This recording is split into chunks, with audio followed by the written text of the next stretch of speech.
In Bagarchhap, my room once again had a shower. On the PCT, I learned if you had a shower, you showered. I felt one thing on the guide company's packing list was a luxury item, fleece pants.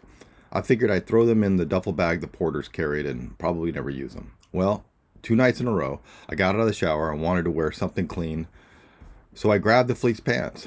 For most of the Nepal trekking, I followed this pattern. At the end of the day, shower, put on the same fleece pants and t-shirt that stayed clean, and then slip on my camp shoes. The tea house was having power problems, so we ate mostly in the dark, and we couldn't charge our gadgets. The day was long and hot, so my clothes were sweaty. I hung them up all around the room. So when I woke up, all the windows were covered with condensation because of all the moisture I introduced. Had the same breakfast the second morning, but this time with Tibetan bread. Definitely an improvement. I was ready to go at 7:40. Here's Justin getting our bags ready.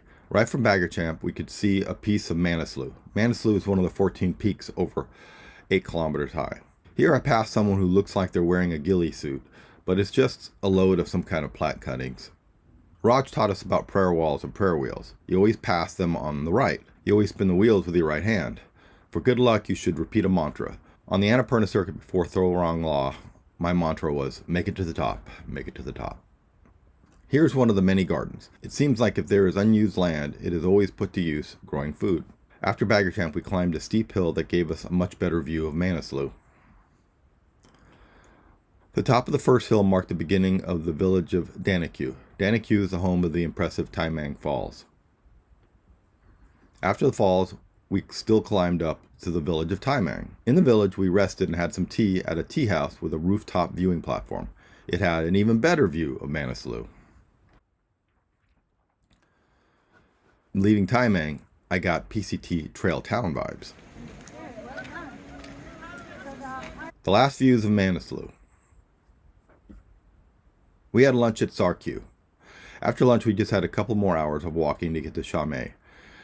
This was the first time I found myself hanging out, mostly with the porters up in front. We passed large fields of buckwheat for the first time.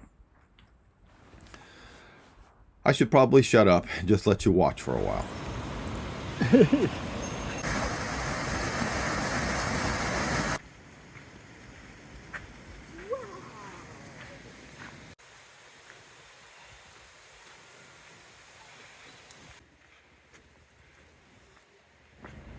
Just outside of Chame, I saw a sign for yak cheese. I decided I was definitely going to have some of that. The problem with staying up with the porters is that when they missed the tea house that we were staying at, I had to walk to the far edge of town and back.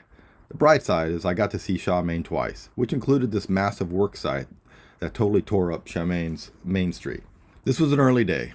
We were done by 3 p.m. We only hiked 8.5 miles.